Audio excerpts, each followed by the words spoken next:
Okay, hello and welcome back to the channel. आज हम करने वाले हैं फेडरलिज्म, जो आपका सिविक्स क्लास 10th का चैप्टर है, उसको केवल और केवल 4 पैराग्राफ में। अब देखो यहाँ पर कैच ये है, आप लोग पूछ रहे होंगे कि 4 पैराग्राफ में कैसे हो गया चैप्टर तो बहुत बड़ा होता है, एसएसटी का बहुत सारी चीज़ें समझना पड़ता है इसमें। देखिए यहाँ पर जो ये पर्पस है वीडियो बनाने का, और जितने भी ये 4-5 पैराग्राफ्स वाले वीडियोस हैं, बहुत सारे आप देख सकते हैं इस चैनल पे, वो ये है कि आप कोई भी चैप्टर, जैसे आपने फेडरलिज्म आपको पढ़ना, तो आप यूट्यूब पे देखोगे 1-1 घंटा, 1.5 घंटे, 2-2 घंटे के वीडियोस हैं यहाँ पर, राइट। और स्कूल में भी आप सेम लेक्चर मेथड से पढ़ाई करते हो, यूट्यूब पे भी आकर के आप सेम लेक्चर मेथड से पढ़ाई करते हो।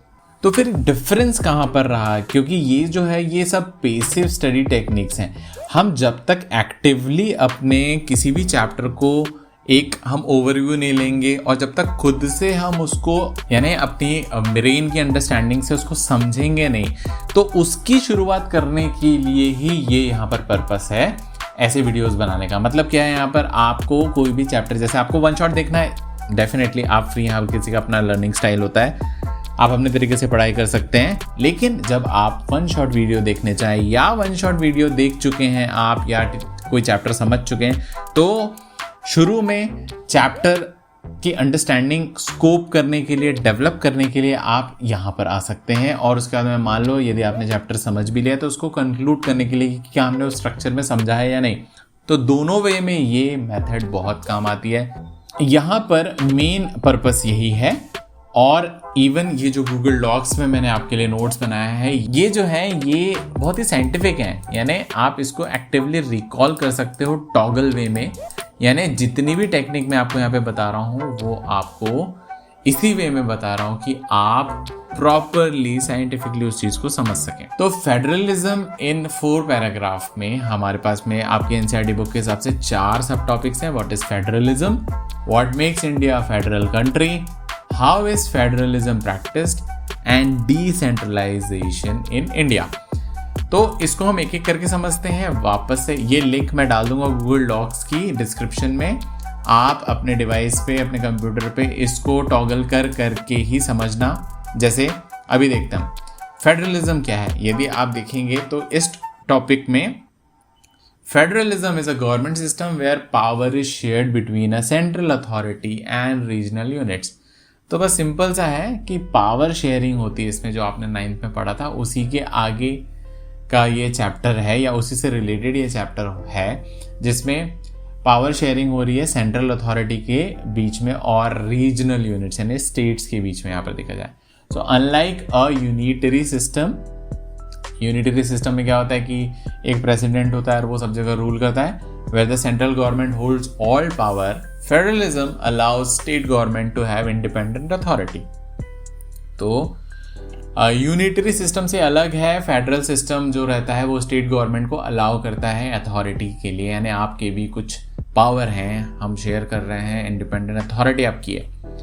की features include multiple government levels. तो अलग अलग गवर्नमेंट लेवल्स के यहाँ पर इसके जो की फीचर होते हैं, इसमें बहुत सारे गवर्नमेंट लेवल्स होते हैं, जैसे जो कि कॉन्स्टिट्यूशनल गारंटी देते हैं, डिस्टिंक्ट ज्यूरिडिक्शंस देते हैं, यानी हाई कोर्ट हो सकता है, डिफरेंट कोर्ट्स होते हैं, एंड फाइनेंशियल ऑटोनॉमी देते हैं। यानी फाइनेंशियल ऑटोनॉमी यानी आप अपना बजट बना सकते हो, जैसे स्टेट्स का बजट वगैरह आता है ना। Ensuring unity while respecting regional diversity. लेकिन फिर भी स्टेट्स जो रहते हैं वो सेंटर को रिपोर्ट करते हैं, तो एक यूनिटी बनी रहनी चाहिए, लेकिन रीजनल डाइवर्सिटी भी बनी रहनी चाहिए। जैसे महाराष्ट्र के लोग अलग, एमपी के लोग अलग, यूपी के लोग अलग, पंजाब के लोग अलग, तो लेकिन फिर भी इंडिया के पार्ट हैं। तो ये फेडरलिज्म है। अब देखिए यहाँ पे टॉगल फीचर है, वो ये है कि जैसे आपने इसको पढ़ा और फिर उसके बाद में आप इसको हाइड कर लीजिए, and then you do active recall. यहीं पर इस नोट्स की सबसे खास बात है कि ऐसे जो नोट्स हैं, पता नहीं यार और कहाँ होंगे, हो सकते हैं, लेकिन ये तो अभी आप देख लो। तो व्हाट इज फेडरलिज्म? फेडरलिज्म का मतलब ये है कि फिर आप एक्टिव रिकॉल करो, और जो लाइंस हैं, जो चीज़ें हैं, जो एक समरी है, उसको रिकॉल करो कि सही में आपने चैप्टर कैसे समझा है, या आगे आप समझोगे तो उसकी मेन बातें क्या क्या हैं। तो ये दोनों जगह काम आएगा। सेकेंड टॉपिक है what makes India a federal country. So India's federal system is defined by constitution. Constitution से डिफाइंड होता है ये। विच डिवाइड्स लेजिस्लेटिव, यानी लेजिस्लेटिव का मतलब ये होता है कानूनी, powers between the union and state government. तो ये कॉन्स्टिट्यूशन बताता है कि लेजिस्लेटिव पावर क्या क्या होंगे यूनियन और स्टेट गवर्नमेंट के बीच में। देयर आर 3 लिस्ट, अब 3 लिस्ट है। द यूनियन लिस्ट मतलब national subjects like defence, the state list मतलब local subject like police, and the concurrent list मतलब शेयर सब्जेक्ट लाइक एजुकेशन, जो कि स्टेट में भी होते हैं और सेंट्रल गवर्नमेंट के पास में भी होते हैं। So union laws prevail in conflict. So conflict में जो है वो यूनियन लॉ जो रहते हैं वो रहते हैं। कहने का मतलब ये है कि 3 लिस्ट है, right? Union list, state list and concurrent list. तो इसके बारे में आपको डिटेल में पढ़ना है। जैसे व्हाट इज फेडरलिज्म, तो आप एनसीईआरटी पे चले जाइए। What makes India federal country, तो इसके बारे में आप डिटेल में फिर वहाँ पर पढ़ सकते हैं, राइट? तो इससे आपको एक स्कोपिंग मिल जाती है, क्या मेन चीज़ें हम पढ़ने वाले हैं। आपकी माइंड मैपिंग इससे बहुत स्ट्रांग होती है और उसके बाद पढ़ने के बाद में आप वापस यहाँ करके एक्टिव रिकॉल कर सकते हैं कि यार हाँ, इसमें 3 लिस्ट की बात कर रहा है, क्या क्या है ज़रा मैं उसको रिकॉल कर लूँ। तो ऐसा आप कर सकते हैं और डिटेल में जा कर सकते। तो है ना, बहुत अच्छे नोट्स ये आपको बहुत हेल्प करेंगे बिकॉज दिस इज साइंटिफिक। तीसरा है how is federalism practised. So India practices federalism through democratic means. तो जितने भी हैं लोकतांत्रिक तरीके से, डेमोक्रेटिक तरीके से फेडरलिज्म प्रैक्टिस करता है इंडिया। जैसे की एस्पेक्ट क्या क्या है इसके, linguistic states, language policy and centre state relations. तो लिंग्विस्टिक स्टेट्स क्या है, states were reorganized based on language, adjusting boundaries and name since 1947। तो स्टेट्स जो थे वो रीऑर्गेनाइज किए गए थे 1947 में, बाउंड्रीज को एडजस्ट करके लिंग्विस्टिक यानी लैंग्वेज के आधार पे। दूसरा, language policy. Hindi is the official language with 21 other recognised languages. States have their own official language. तो हिंदी जो है ऑफिशियल लैंग्वेज है, यानी भारत की ऑफिशियल भाषा हिंदी है। 21 अदर रिकॉग्नाइज्ड लैंग्वेजेस भी हैं इसमें, और states have their own official language, यानी स्टेट्स की खुद की ऑफिशियल लैंग्वेज है। थर्ड है सेंटर स्टेट रिलेशंस, मतलब कोएलिशन गवर्नमेंट्स, मिलीजुली सरकार at the centre have promoted power sharing and respect for state autonomy. यानी जितनी ज़्यादा कोएलिशन गवर्नमेंट होगी, जितने लेवल पे, जितने परसेंटेज में, तो ये जो है पावर शेयरिंग और रिस्पेक्ट फॉर स्टेट ऑटोनॉमी इसमें बनी रहेगी, क्योंकि बहुत सारे स्टेट के रिप्रेजेंटेटिव्स तो आकर कोएलिशन गवर्नमेंट बनाते हैं। तो सेंटर स्टेट रिलेशन जो है वो ऐसी सिचुएशन में ज़्यादा स्ट्रांग होती है। अब ये देखने वाली बात है कि ये बहुत ज़्यादा सेल्फ सेंटर्ड होकर के या कुछ लोगों के या कुछ फैमिलीज़ को जो पॉलिटिकल होते हैं उन्हीं के इंटरेस्ट को ध्यान में रख करके तो नहीं होते। तो इसमें बहुत सारी चीज़ें, तो इसका डिटेल भी आप कर सकते हैं एनसीईआरटी पे जा करके, और फिर से आप इसको एक्टिव रिकॉल कर सकते हैं ऐसे, how is federalism practice, then this, then वापस से कोलैप्स। नाउ लास्ट है decentralisation in India. So decentralization in India involves transferring powers from central and state governments to local governments.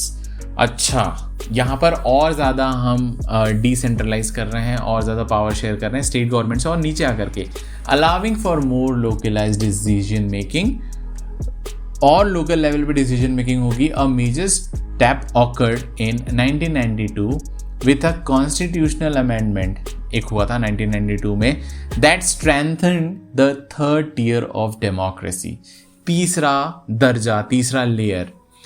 तो इसमें क्या हुआ था, की features include mandatory local election, local election होंगे मतलब अपने होते हैं ना ward members and local level पे होते हैं, reserved seats for marginalized groups and women, और the establishment of state election commission. तो स्टेट इलेक्शन कमीशन का भी इस्टेब्लिशमेंट हुआ 1992 के बाद। The panchayati raj system governs rural areas, तो इसमें पंचायती राज भी आ गया with gram panchayat at the village level, तो ये और डिसेंट्रलाइजेशन हो गया। ओवरसीन बाय द ग्राम सभा, ग्राम सभा होती है। पंचायत फ्रॉम पंचायत समिति और आ गया, विच टुगेदर कॉन्स्टिट्यूट जिला परिषद। तो जिला परिषद में सब आते हैं, पंचायत, ग्राम सभा पंचायत समिति, ये जिला परिषद में आते हैं, डिस्ट्रिक्ट लेवल पे होता है। अर्बन एरियाज में क्या होता है, म्यूनिसिपैलिटी, म्युनिसिपैलिटी बोलते हैं, ऐसा यानी स्लैंग है। So urban areas have municipalities and municipal corporation, ये होता है ना। This decentralised system has dependent democracy, increased women's representation and remains the largest democratic experiment globally। तो इंडिया जो है ये सबसे बड़ा डेमोक्रेसी का एक्सपेरिमेंट है जो कि बहुत सक्सेसफुल रहा है।